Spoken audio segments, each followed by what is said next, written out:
Hi friends, welcome to Jo's kitchen. நீங்கள் இன்னும் நம்ம ஜோஸ் கிச்சன் சேனலை சப்ஸ்கிரைப் பண்ணலையா? சட்டுன்னு சப்ஸ்கிரைப் பண்ணிவிட்டு லைக் பட்டனையும் ஹைட் பட்டனையும் தட்டி விட்டுட்டு வாங்க வீடியோக்குள்ளே போகலாம். ஏழைகளின் பாதாம் அப்படின்னு சொல்லக்கூடிய ஒரு உணவு இருக்குதுங்க. அதுதான் வேர்க்கடலை. வேர்க்கடலை அப்படிங்கிறது சாதாரண ஒரு உணவுப் பொருள் நினச்சிட்டு இருக்கோம். இதில் பாதாமில் இருக்கக்கூடிய ஊட்டச்சத்துக்கள் எல்லாமே இருக்குது. வேர்க்கடலை சாப்பிட்றதுனால நமக்கு கிடைக்கக்கூடிய ஆரோக்கிய நன்மைகள் என்னென்ன, யாரெல்லாம் சாப்பிடலாம், யாரெல்லாம் சாப்பிடக்கூடாது, எப்படி சரியான முறையில் சாப்பிடணும் அப்படின்னு எல்லாத்த பற்றியும் தெளிவாக இந்த ஒரு வீடியோவில் பார்க்க போகிறோம். இந்த வீடியோ உங்களோட ஹெல்த்தையே சேஞ்ச் பண்ணலாம். ஸோ வீடியோவை ஸ்கிப் பண்ணாமல் பாருங்கள் ஃப்ரெண்ட்ஸ்.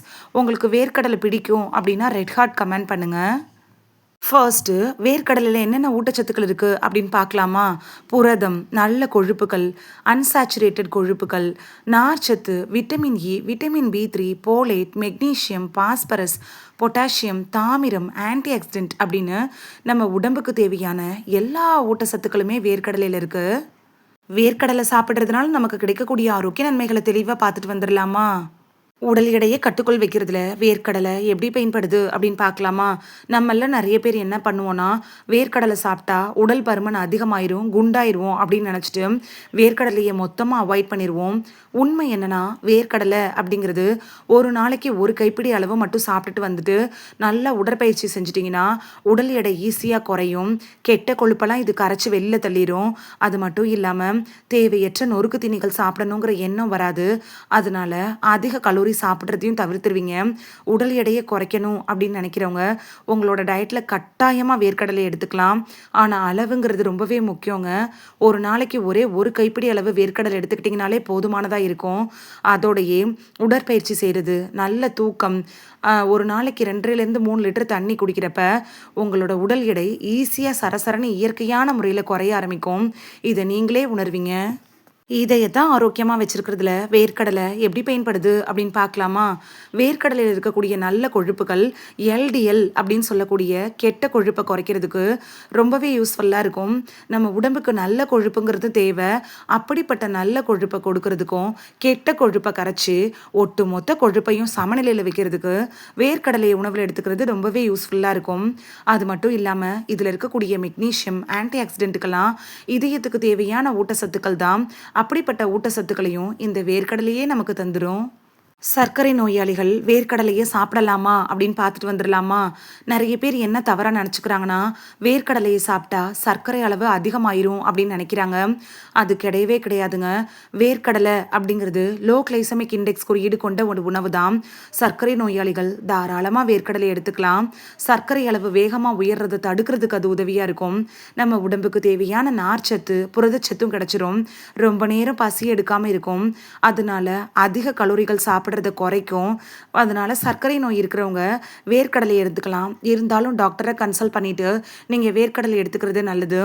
ஏன்னா உங்களுக்கு எந்த அளவுக்கு சர்க்கரை இருக்குது அப்படிங்கிறது நீங்கள் கன்சல்ட் பண்ணுற டாக்டருக்கு தான் தெரியும். அதனால தான் அப்படி சொல்கிறது. நம்ம உடம்புக்கு உடனடியாக ஒரு எனர்ஜியை கொடுக்கறதுக்கு வேர்க்கடலை அப்படிங்கிறது ரொம்ப யூஸ்ஃபுல்லாக இருக்கும். 100 கிராம் வேர்க்கடலையில் 25 to 26 கிராம் புரதம் இருக்குது. அதே மாதிரி புரதச்சத்தை கொடுக்கறதுக்கும் வேர்க்கடலை அப்படிங்கிறது சிறந்த உணவாக இருக்கும். ஏன்னா வேர்க்கடலை சாப்பிட்றதுனால தசைகள் நல்லா பலமாகும், உடலோட வளர்ச்சிக்கு உதவியாக இருக்கும். உடற்பயிற்சி செய்கிறவங்களுக்கு புரத ஆதாரமான உணவுகள் ரொம்ப அவசியமாக தேவைப்படும்.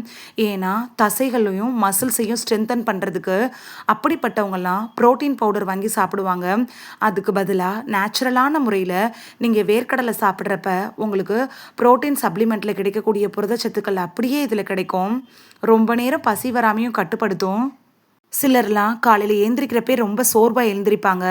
அப்படிப்பட்டவங்களாம் வேர்க்கடலையை சாப்பிட்றப்ப நல்லா எனர்ஜெட்டிக்காக மாற ஆரம்பிப்பாங்க.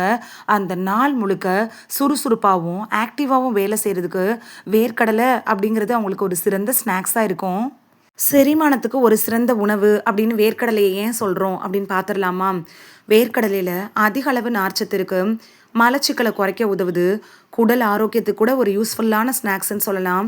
வேர்க்கடலையை சாப்பிட்டுட்டு அது கூடவே ஒரு நாளைக்கு 2.5லேருந்து 3 லிட்டர் தண்ணி குடிக்கிறப்ப அது நமக்கு செரிமானம் சம்மந்தப்பட்ட பிரச்சனைகள் வராமல் தடுக்கும்.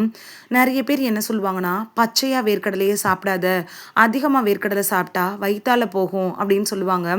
அதுக்கு காரணம் என்னன்னு பார்த்தீங்கன்னா, வேர்க்கடலையில் அதிக அளவு நார்ச்சத்து இருக்கிறதுனால தான். வேர்க்கடலை அப்படிங்கிறது ஆரோக்கியமானது தான். ஆனால் ஒரு நாளைக்கு ஒரே ஒரு கைப்பிடி அளவு சாப்பிட்றப்ப செரிமானம் சம்மந்தப்பட்ட பிரச்சனைன்னு சொல்லக்கூடிய வயிறு உப்புசம், வாயு தொல்லை, மலச்சிக்கல் இதெல்லாம் வராமல் தடுக்கலாம்.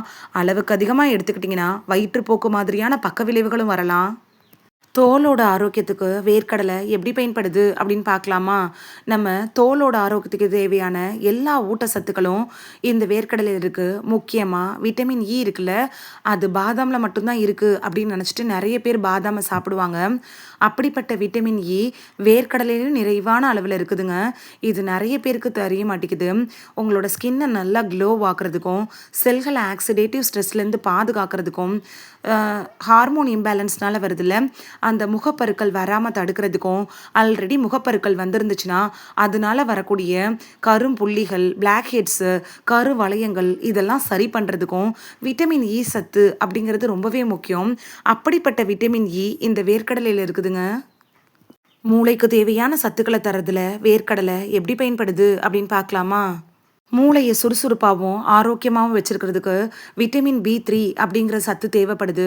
இது வேர்க்கடலை மூலியமாக நமக்கு அப்படியே கிடைக்குங்க. அது மட்டும் இல்லாமல் நல்ல கொழுப்பு இருக்குது. ரெஸ்வரட்ரால் அப்படின்னு சொல்லக்கூடிய ஆன்டி ஆக்சிடென்ட்டும் வேர்க்கடலையில் இருக்குது. இது மூளையோட செயல்பாட்டை ஆதரிக்குது. வயசானவங்களுக்கு நினைவாற்றல் குறைவு அப்படிங்கிறது ரொம்பவே அதிகமாக இருக்கும். அவங்களோட பேரை கூட அவங்க மறந்துடுவாங்க. அவங்களோட நினைவாற்றல் இன்னும் குறையிறதை தடுக்கிறதுக்கு இந்த வேர்க்கடலையில் இருக்கக்கூடிய விட்டமின் பி3 அப்படிங்கிறது அவங்களுக்கு ரொம்பவே யூஸ்ஃபுல்லாக இருக்கும். அது மட்டும் இல்லாமல் நரம்புகளை வலுவாக்குறதுக்கும் வேர்க்கடலையோட வெல்லம் சேர்த்து சாப்பிட்ற காம்பினேஷன் உங்களுக்கு ரொம்பவே யூஸ்ஃபுல்லாக இருக்கும். நீங்கள் வேர்க்கடலை மிட்டாய் எடுத்துக்கிறது கூட ரொம்பவே பயனுள்ளதாக இருக்கும். எலும்புகளை ஆரோக்கியமாக வச்சுருக்கிறதுல வேர்க்கடலை எப்படி பயன்படுது அப்படின்னு பார்க்கலாமா? வேர்க்கடலையில் மெக்னீஷியம், பாஸ்பரஸ், புரதம் இது எல்லாமே இருக்குது. இது எல்லாம் சேர்ந்து என்ன பண்ணுன்னா எலும்புகளை ஆரோக்கியமாக வச்சுருக்கிறதுக்கு பயன்படுது. எலும்பு சம்மந்தப்பட்ட நோய் அப்படின்னு சொல்லக்கூடிய ஆஸ்டியோபொராசிஸ், கை வலி, கால் வலி, இடுப்பு வலி இதெல்லாம் வராமல் தடுத்து எலும்புகளை வலுவாக்குறதுக்கு வேர்க்கடலை அப்படிங்கிறது உங்களுக்கு ரொம்பவே யூஸ்ஃபுல்லாக இருக்கும். வயசானவங்களுக்கு வேர்க்கடலை அப்படிங்கிறது ஒரு சிறந்த உணவாக இருக்குது. கண்டிப்பாக 60 வயசை கடந்தவங்க தினைக்கும் ஒரே ஒரு கைப்பிடி வேர்க்கடலை சாப்பிடணும். ஏன்னா அவங்களுக்கு அந்த டைமில் தசை இழப்பெல்லாம் அதிகமாக ஏற்பட ஆரம்பிக்கும். மசில்ஸ்லாம் லூஸ் ஆக ஆரம்பிக்கும். அப்படிப்பட்டவங்களுக்கு மருத்துவ ரீதியாக சொல்லக்கூடிய சார்கோஃபினியா அப்படின்னு சொல்லுவோம்ல, அந்த தசை இழப்பு நோயெல்லாம் வர ஆரம்பிக்கும். அதை தடுக்கிறதுக்கு கண்டிப்பாக புரதம் நிறைந்த உணவுகளை எடுத்துக்கணும். வேர்க்கடலையை நீங்கள் எடுத்துக்கிறப்ப நம்ம உடம்புக்கு தேவையான புரதச்சத்து அப்படியே கிடைக்கும். இது தசைகளை வலுவாக்கும். தசை இழப்பு நோயெல்லாம் வராமல் தடுக்கிறதுக்கு உங்களுக்கு ரொம்பவே யூஸ்ஃபுல்லாக இருக்கும்.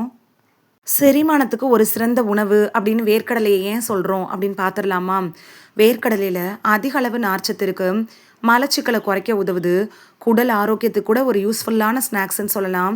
வேர்க்கடலையை சாப்பிட்டுட்டு அது கூடவே ஒரு நாளைக்கு 2.5லேருந்து 3 லிட்டர் தண்ணி குடிக்கிறப்ப அது நமக்கு செரிமானம் சம்மந்தப்பட்ட பிரச்சனைகள் வராமல் தடுக்கும். நிறைய பேர் என்ன சொல்லுவாங்கன்னா, பச்சையாக வேர்க்கடலையே சாப்பிடாத, அதிகமாக வேர்க்கடலை சாப்பிட்டா வயிற்றால போகும் அப்படின்னு சொல்லுவாங்க. அதுக்கு காரணம் என்னன்னு பார்த்தீங்கன்னா, வேர்க்கடலையில் அதிக அளவு நார்ச்சத்து இருக்கிறதுனால தான். வேர்க்கடலை அப்படிங்கிறது ஆரோக்கியமானது தான். ஆனால் ஒரு நாளைக்கு ஒரே ஒரு கைப்பிடி அளவு சாப்பிட்றப்ப செரிமானம் சம்மந்தப்பட்ட பிரச்சனைன்னு சொல்லக்கூடிய வயிறு உப்புசம், வாயு தொல்லை, மலச்சிக்கல் இதெல்லாம் வராமல் தடுக்கலாம். அளவுக்கு அதிகமாக எடுத்துக்கிட்டிங்கன்னா வயிற்றுப்போக்கு மாதிரியான பக்க விளைவுகளும் வரலாம். நோய் எதிர்ப்பு சக்தியை அதிகரிக்க செய்கிறதுல வேர்க்கடலை எப்படி பயன்படுது அப்படின்னு பார்க்கலாமா? வேர்க்கடலையில் ஜிங்க்கு, காப்பர், விட்டமின் இது எல்லாமே இருக்கிறதுனால நம்மளோட உடம்பை நோய் எதிர்ப்பு சக்தியை அதிகப்படுத்துறதுக்கு உதவியாக இருக்குது. நோய் எதிர்ப்பு மண்டலத்தையே பலப்படுத்திடுங்க. அதனால் வெளியிலேருந்து வரக்கூடிய பாக்டீரியாக்கள், வைரஸ்கள் இது மாதிரியான தொற்றுகளை எதிர்த்து போராடுறதுக்கு உதவும். பருவ காலத்தில் வருள்ள அந்த சளி, காய்ச்சல், இருமல் இதெல்லாம் வராமல் தடுத்து இம்யூனிட்டி பவரை பூஸ்ட் பண்ணுறதுக்கு வேர்க்கடலை அப்படிங்கிறது உங்களுக்கு ஒரு சிறந்த ஸ்நாக்ஸாகவும் உணவாகவும் இருக்கும். வேர்க்கடலை எடுத்துக்கிறதோடையே விட்டமின் சி அப்படின்னு சொல்லக்கூடிய ஊட்டச்சத்து கிடைக்கிறதுக்கு எலுமிச்சை ஜூஸை நீங்கள் எடுத்துக்கலாம். ஆரஞ்சு பழத்தை சாப்பிடலாம். இதையும் சேர்த்து நீங்கள் எடுத்துக்கிறப்ப உங்களோட நோய் எதிர்ப்பு மண்டலம் இன்னும் பல மடங்கு வலுவாகும். இவ்வளவு நன்மைகள தரக்கூடிய வேர்க்கடலைய சரியான முறையில சாப்பிட்டா தானே முழுமையான ஆரோக்கியமும் உடலுக்கு போய் சேரும். ஃபர்ஸ்ட் மெத்தட் என்னன்னா, வேக வச்ச வேர்க்கடலைய சாப்பிடுறது உங்களுக்கு சிறந்த தேர்வா அமையும். செகண்ட் மெத்தட் என்னன்னா, நைட்டு ஃபுல்லா வேர்க்கடலைய ஊற வச்சுட்டு, மறுநாள் காலையில இந்த வேர்க்கடலைய வேக வச்சு சாப்பிடுறப்ப செரிமான சக்தி அதிகமாகும். செரிமானம் சம்மந்தப்பட்ட பிரச்சனைகள் வராம தடுக்கலாம். அடுத்த மெத்தட் என்னன்னா, வறுத்த வேர்க்கடலை எடுத்துக்கலாம். ஒண்ணு வேக வச்சு எடுத்துக்கலாம். இல்லன்னா வறுத்து தண்ணீல ஊற வச்சு நீங்க சாப்பிடலாம். ஆனா, வேர்க்கடலைய ஆயில்ல போட்டு ஃப்ரை பண்ணி மட்டும் சாப்பிடக்கூடாது. அப்படி ஆயில்ல போட்டு பொரிச்சு, இல்லன்னா உப்பு, காரம் சேர்த்து சாப்பிடுறப்ப, வேர்க்கடலையில இருக்கக்கூடிய ஊட்டச்சத்துக்கள் நமக்கு கிடைக்காம போறதுக்கான வாய்ப்புகள் அதிகம். ஒரு நாளைக்கு பொதுவா எவ்வளவு வேர்க்கடலை எடுத்துக்கணும் அப்படின்னு பார்க்கலாமா? ஒரு நாளைக்கு 1 கைப்பிடி அளவு எடுத்துக்கலாம். அதாவது 25லேருந்து 30 கிராம் வரைக்கும் எடுத்துக்கலாம். இது பெரியவங்களுக்கான அளவு. குழந்தைகளுக்கு அப்படின்னா, 1 கைப்பிடி அளவுக்கு கொஞ்சம் கம்மியா நீங்க குடுக்கலாம். அளவுங்கிறது ரொம்பவே முக்கியங்க. அளவுக்கு மிஞ்சினால் அமிர்தமும் நஞ்சு அப்படிங்கிற பழமொழி இந்த வேர்க்கடலைக்கும் பொருந்தும். வேர்க்கடலையே சாப்பிடுறதுக்கு சரியான நேரம் என்ன அப்படின்னு பார்க்கலாமா? காலை நேரத்தில சாப்பிடலாம். அப்படி இல்லைன்னா ஈவினிங் டைமில் வடை, பஜ்ஜி, போண்டா இதெல்லாம் சாப்பிடுவீங்கல்ல, அதெல்லாம் அவாய்ட் பண்ணிட்டு, அதுக்கு பதிலா வேர்க்கடலை எடுத்துக்கலாம். வேர்க்கடலை எடுத்துக்கிட்டதுக்கப்புறம் உடற்பயிற்சி செய்றது. அதாவது ஜிம்முக்கெல்லாம் போகணும்னு அவசியம் இல்லைங்க. சின்ன சின்ன எக்ஸர்சைஸ் செய்யலாம். சேர் எக்ஸர்சைஸு. கை, கால்கள் எல்லாம் மேல உயர்த்துறது, கீழ இறக்குறது, இது மாதிரியான சின்ன சின்ன எக்ஸர்சைஸு, அப்படி இல்லன்னா ஸ்லோவா வாக்கிங் போறது, இதெல்லாம் பண்றப்ப உங்களுக்கு கூடுதல் பலன் கிடைக்கும். யாரெல்லாம் வேர்க்கடலைய சாப்பிடுறப்ப ரொம்ப கவனமா இருக்கணும், இல்லன்னா சாப்பிடக்கூடாது அப்படின்னு பார்க்கலாமா? சிலருக்குலாம் வேர்க்கடலை சாப்பிட்டாலே அலர்ஜி வரும். அப்படிப்பட்டவங்க வேர்க்கடலைய அவாய்ட் பண்ணிடுறதே நல்லது. நாள்பட்ட நோய்களுக்காக ட்ரீட்மெண்ட் எடுத்துட்டு இருக்கிறவங்க, கர்ப்பிணி பெண்கள்லாம் டாக்டரை கன்சல்ட் பண்ணிட்டு, அதுக்கப்புறமா வேர்க்கடலை எடுத்துக்கலாம். இல்லைனா நீங்கள் வேர்க்கடலையை அவாய்ட் பண்ணிடுறதே நல்லது. இந்த வீடியோவில் வேர்க்கடலை சாப்பிட்றதுனால நமக்கு கிடைக்கக்கூடிய ஆரோக்கிய நன்மைகளை பற்றி தான் பார்த்தோம். இது உங்களுக்கு ரொம்ப யூஸ்ஃபுல்லாக இருந்திருக்கும் அப்படின்னு நான் நம்புகிறேன். உங்களுக்கு வேர்க்கடலை பிடிக்கும் அப்படின்னா ரெட் கார்ட் கமெண்ட் பண்ணுங்கள். இந்த வீடியோ உங்களுக்கு பிடிச்சிருந்துச்சுன்னா லைக் பட்டனையும் ஹை பட்டனையும் தட்டி விடுங்க. இது உங்கள் ஃப்ரெண்ட்ஸுக்கு பயன்படணும் அப்படின்னு நினச்சிங்கன்னா ஷேர் பண்ணி விடுங்க. நிறைய பேர் சப்ஸ்கிரைப் பண்ணாமல் பார்க்குறீங்க ஃப்ரெண்ட்ஸ். நீங்களும் சப்ஸ்கிரைப் பண்ணிவிட்டு பார்த்தா நமக்கு பவர் கிடைக்கும். நீங்கள் சப்ஸ்கிரைப் பண்ணிவிட்டு பார்க்குறது இது மாதிரியான வீடியோக்கள் தொடர்ந்து போடுறதுக்கு எங்களை மோட்டிவேட் செய்கிற விதமாக அமையும் ஃப்ரெண்ட்ஸ். சப்ஸ்கிரைப் பண்ணுறதோடு மட்டும் இல்லாமல் பக்கத்தில் இருக்க பெல் ஐக்கானை கிளிக் பண்ணி ஆளுங்கிற ஆப்ஷனை கிளிக் பண்ணி வச்சிட்டிங்கன்னா நாங்கள் வீடியோ போட்ட உடனே நோட்டிஃபிகேஷன் உங்கள் செல்ஃபோனை வந்தடையும். நாளைக்கு வேறொரு ஆரோக்கியமான பதிவில் சந்திக்கலாம். தேங்க்யூ, பாய்.